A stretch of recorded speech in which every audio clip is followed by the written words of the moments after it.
குருஜி, தற்காலத்தில் ஆண்கள் பெண்கள் கணவன் மனைவி பந்தம் இல்லறம் தாம்பத்தியம் எவ்வாறு இருந்தால் வாழ்க்கை சிறப்பாக அமையும்?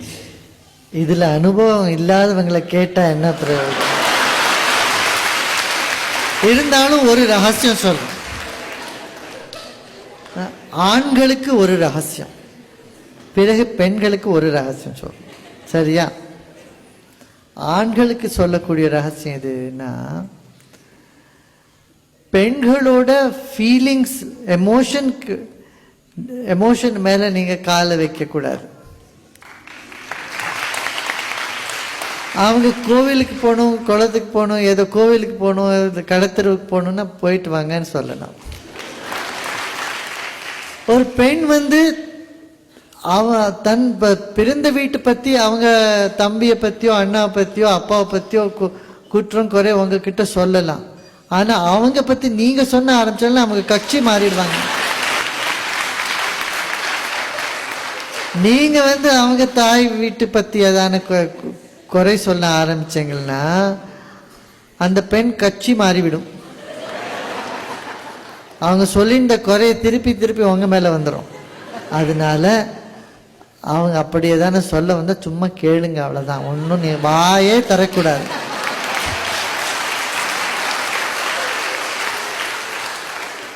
புரியுதா? இப்போ பெண்களுக்கு ஒரு ரகசியம், உங்க கணவனை உலகமே சொல்லலாம் ஒன்னும் புத்தி இல்லாத முட்டாளன்னு சொல்லலாம். ஆனா நீங்க அப்படி சொல்லக்கூடாது. நீங்க என்ன சொல்ல, போட்டோ விடுங்கன்னா அவங்க எல்லாம் ஊரெல்லாம் அவங்களுக்கு என்ன தெரியும் நீங்க எத்தனை புத்திசாலின்னு அவங்களுக்கு என்ன கேளுங்க. உங்க மாதிரி புத்திசாலி மனுஷனே இல்லை ஊர்ல. நீங்க அவ்வளவா புத்தியை உபயோகப்படுத்துறது இல்லை, அதனால இல்லைன்னு அர்த்தமா?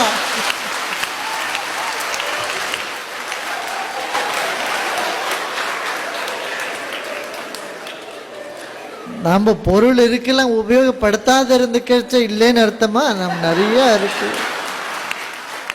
உங்க மாதிரி இல்லவே இல்லை. புருஷனே உலகத்துல கிடையாது. எப்பவுமே அவங்க அகங்காரத்தை உயர்த்தணும், தாழ பார்க்க கூடாது. மனிதனோட அகங்காரத்தை தாழ்த்தி நீங்க பார்த்தீங்கன்னா அந்த மனிதனுக்கு ஒரு சக்தியே இல்லாத போயிடும். அதனால உலகத்துல வேலையெல்லாம் செய்து ரொம்ப ஒரு தளர்ச்சியோட டயர்டாகி வீட்டுக்கு கொஞ்சம் நிம்மதியா இருக்கலாம் போது நீங்களும் ஏதானு சொல்லிட்டே இருந்தா வீட்டில் இருக்கிற மனைவிக்கும் நம்மளை ப்ரூவ் பண்ணணும், மனைவிக்கு எதிர்க்கும் நிரூபிக்கணும் தன்னை தானே அப்படின்னாக்கா அந்த மனுஷனுக்கு ரொம்ப ரொம்ப கஷ்டமாயிடும். அதனால வீட்டில் நீங்க அவங்கள கொஸ்டின் பண்ணாதுங்க, நிரூபணம் பண்ணுன்னு பண்ண வைக்காதுங்க. நீ நிஜமாவே என்ன காதலிக்கிறியா, என் மேல அன்பு இருக்கா அப்படின்னு கேட்கக்கூடாது. இல்லாத இருந்தா கூட நீங்க ஏன் என் மேல எவ்வளவு பாசம் வச்சிருக்கீங்கன்னு கேட்க. நான் என்ன பண்ணிருக்கேன், நான் எதுவுமே பண்ணல அவங்களுக்கு. அப்படி இருந்தா கூட நீங்க எவ்வளவு பாசம் அன்பு செலுத்துறீங்களே அப்படின்னே கேட்டுட்டு வரணுமே தவிர நீங்க என்ன கவனிக்கிறதே இல்லை, ஒன்றும் கேரே பண்றது இல்லை நீங்க அப்படின்னு குற்றம் சொல்லக்கூடாது.